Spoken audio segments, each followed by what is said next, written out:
Sabbir washroom থেকে সাবান এনে হিয়ার আঙ্গুলে ভালোভাবে লাগিয়ে দিল। এবার টান দিতেই বেরিয়ে গেল আংটিটা। আহ বাবারে বাবা, বাঁচলাম আমি। তোমার ওই আংটি তোমার কাছে রাখো। এত দাম দিয়ে আংটি কিনে লাভ কি যদি ঢোকাতে বের করতে এত কষ্ট করতে হয়? সরি বেবি, খুব কষ্ট হয়েছে তাই না? দেখে আঙ্গুলটা আহারে লাল হয়ে গেছে। দাঁড়াও, মলম লাগিয়ে দিচ্ছি। লাগিয়ে দাও। সাব্বির ড্রয়ার থেকে ফার্স্ট এইড কিটটা বের করলো এবং মলমটা বের করলো এবং আস্তে আস্তে হিয়ার আঙ্গুলে আলতোভাবে লাগিয়ে দিতে লাগলো। এবার একটু শান্তি লাগছে। সাব্বির, তুমিও অনেক কষ্ট করেছো বেবি, এবার ঘুমাও। রাত তো অনেক হলো, রাত বেশি জায়গা ঠিক হবে না। ঘুমাবো ঘুমাবো মানে? আজ আমাদের বাসর রাত হিয়া। এই রাত জীবনে একবার আসে, আজকে একটু ওইসব করবো না? না, একদম না। একদম কাছে আসার চেষ্টা করবে না। তোমাকে আমার পাশে ঘুমাতে দিয়েছি, এটাই তোমার সাত পুরুষের ভাগ্য। এমন ভাবে বলছো কেন বেবি? একটা রাতই তো। না, দূরে যাও, কাছে আসবে না বললাম।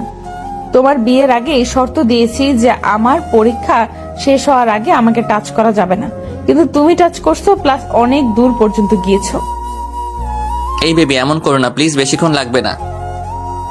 আমি তো জানি তুমি টি-20 খেলোয়াড়, তোমার দ্বারা টেস্ট সম্ভব না। আর আমি এখন চাইও না। সাবের হাত সরাও। একবার এক কথা বারবার বলতে ভালো লাগে না। আমার শাড়ি ধরে টানছো, এবার কিন্তু কামড় দিব। কামড় আমিও দিতে পারি, আমারও দাঁত আছে।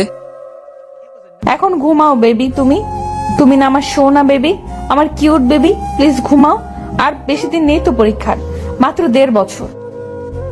কি বললা? মাত্র 1.5 বছর? তুমি জানো 1.5 বছর মানে কি? 1.5 বছর মানে 547 দিন, 13,128 ঘন্টা, 7,87,680 মিনিট, 47,260,800 সেকেন্ড। তুমি হিসাবও করে ফেলছো? তুমি না পারো বটে।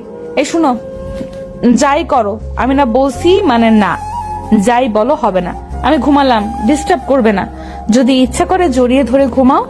এইটুকু স্যাক্রিফাইস করলাম, এর থেকে বেশি কিছু না। হিয়ার মুখে এই কথা সাব্বির একটা বড় দীর্ঘশ্বাস ফেললো। আজকে আর চাই হলো বিড়াল মারাটা আর হলো না। সাব্বির আজকে ব্যর্থ। কালকে বন্ধুদের সামনে কি মুখ দেখাবে সাব্বির?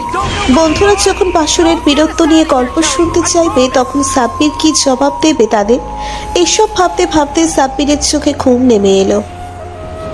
একটা বিশাল বড় বিল্ডিং এর ছাদে দাঁড়িয়ে আছে সাব্বির, আর হিয়া বিল্ডিং এর রেলিং এর পাশে দাঁড়িয়ে আছে। সাব্বির হিয়ার দিকে এগোতে চাইছে কিন্তু পারছে না। সাব্বির হাঁটছে তো হাঁটছে, কিন্তু দূরত্ব যেন শেষই হচ্ছে না। হিয়া যেন ক্রমশ দূরে সরে যাচ্ছে। হঠাৎ এক বিশাল দমকা হাওয়ায় হিয়াকে ছাদ থেকে ফেলে দিল সাব্বির।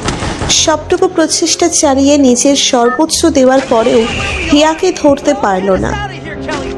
হিয়া, ঘুম ভেঙে গেল সাব্বিরের। সাব্বির আশেপাশে তাকিয়ে দেখলো সে নিজের বিছানায় আর হিয়া তার পাশেই শুয়ে আছে। কি হলো, হঠাৎ চেঁচিয়ে উঠলে কেন? একটু ঘুমিয়েছিলাম কেবল।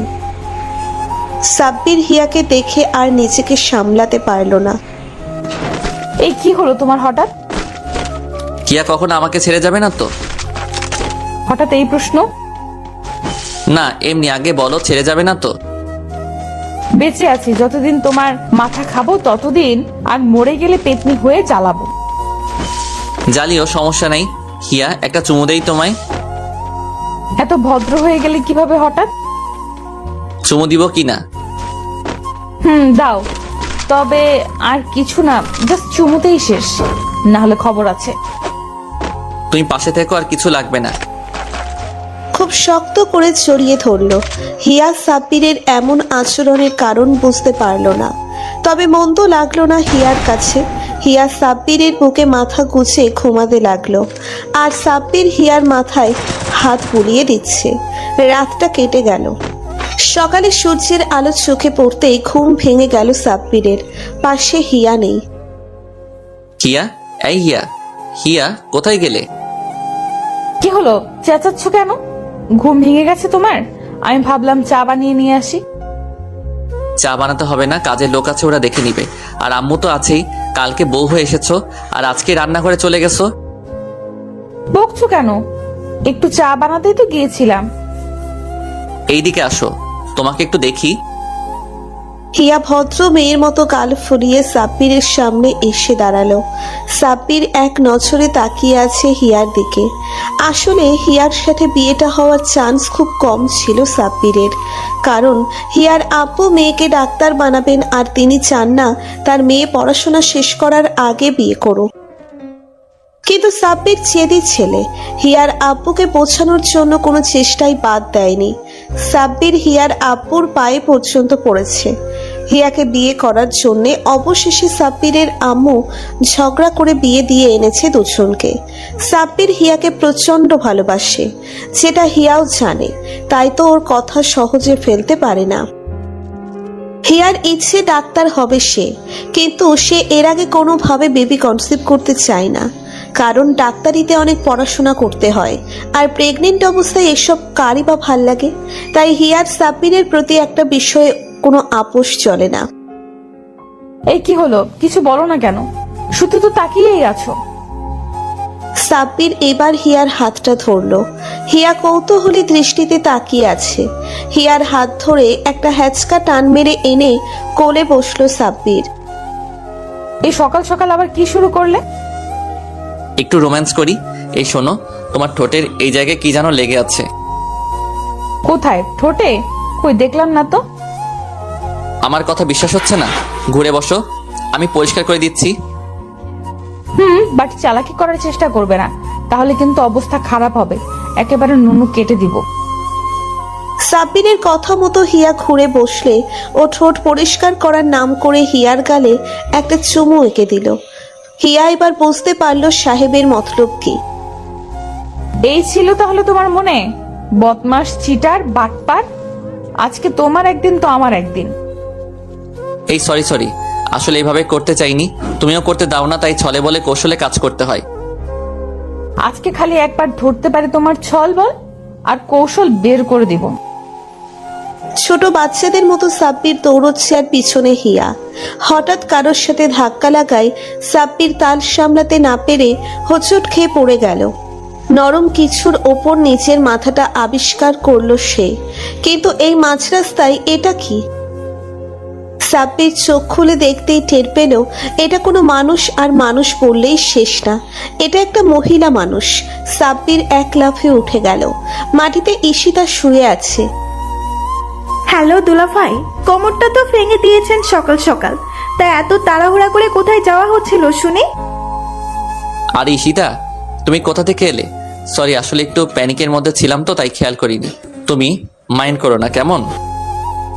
তা দৌড়াচ্ছিলেন কেন সেটা তো বলবেন। আরে হয়েছে কি, তোমার বান্ধবী হিয়া। তুমি তাহলে এইখানে চান্দু? সারা বাড়ি খুঁজে বেড়াচ্ছি আর তুমি এইখানে গল্প করছো। আর মেয়েটাকে ঈশিতা না?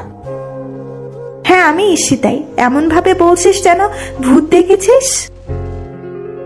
ভুলে গিয়েছিলাম যে এ বাড়িতে তোরাও এসেছিস। সবই বুঝলাম, কিন্তু কোমরে এভাবে হাত দিয়ে আছিস কেন?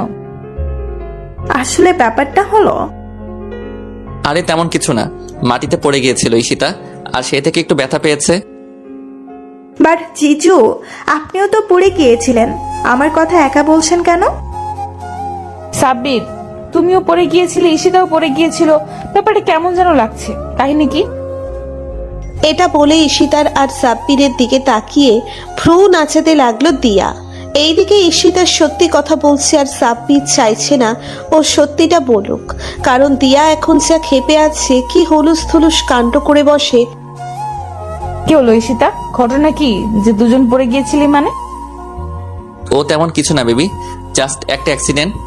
দুর্ঘটনা তো সবার জীবনে হয়, অতীত মনে না রেখে ভবিষ্যতের ব্যাপারে ভাবা উচিত। এইবার তো একদম শিওর যে কোনো ভেজাল আছে, না হলে তো তুমি এমন করতে না। এই ঈশিতা, বলতো কি হয়েছে? তেমন কিছু না, আমি আসছিলাম এই দিক আর জিজু আসছিল, আমাদের মাঝখানে একটা ধাক্কা লাগে, আমরা দুইজন পড়ে যাই মাটিতে, এইটুকুই। এই তাহলে তোমার দুর্ঘটনা? লুচ্চা একটা মেয়ে দেখলেই খালি গায়ে পড়ো। আমি থাকবো না তোমার সাথে, আমি এখনই বাড়ি চলে যাব। বেবি, আমায় ভুল বুঝছো, আসলে আমি ইচ্ছা করে করিনি। ও বেবি শোনো। কি হলো ব্যাপারটা? এত উত্তেজিত হয়ে পড়লো কেন ও? উত্তেজনা তোমার বান্ধবীর তেমন নাই, ও জাস্ট কেবল রাগ ঝাড়তে পারে। এখন যাই আমি, না হলে মহারানী কেঁদে বন্যা নিয়ে আসবে। সাব্বির হিয়ার পেছনে পেছনে নিচে গেল। হিয়া সোফায় বসে আছে গাল ফুলিয়ে। এই রাগ করছো কেন? আমি তো ইচ্ছে করে করিনি। কে রাগ করেছে? আমি রাগ করতে যাব কেন? তুমি যেখানে খুশি যাও, যা খুশি করো, তাতে আমার কি? তাতে তোমার কিছু না তাই তো? তাহলে ঈশিতার সাথে একটু রোমান্স করে আসি। তোমার বান্ধবীর চেহারাও কিন্তু মাশাআল্লাহ খারাপ না। তা তুই এখান থেকে এক পা নড়ে দেখ, তোর পা খোড়া করে দেব আমি। এমন খুশি মারবো যে সব দাঁত পড়ে যাবে। এখন রাগ হচ্ছে কেন? আচ্ছা যাবো না, যাও। আমার ঘুমটা হয়নি ঠিক মতো, একটু ঘুমাবো। এই বলে হিয়ার কোলে মাথা রাখতে গেল সাব্বির, কিন্তু হিয়া উঠে চলে গেল আর যাওয়ার সময় হাসতে লাগলো। মেয়ে মানুষের মন বুঝতে পারে এমন কোনো পুরুষ এখনো পৃথিবীতে জন্ম নেয়নি। 1.5 বছর পর আজকে হিয়ার পরীক্ষা শেষ। হিয়ার স্বপ্ন সফল হয়েছে। সবকিছু ঠিকঠাক থাকলে হিয়া একজন ডাক্তার হবে। বাড়িতে ফিরে সাব্বিরের জন্য অপেক্ষা করছে হিয়া। সাব্বির একজন স্বনামধন্য ইঞ্জিনিয়ার, সারা দিন ব্যস্ত থাকে। মাসে 5-10 দিনই থাকে বিদেশে।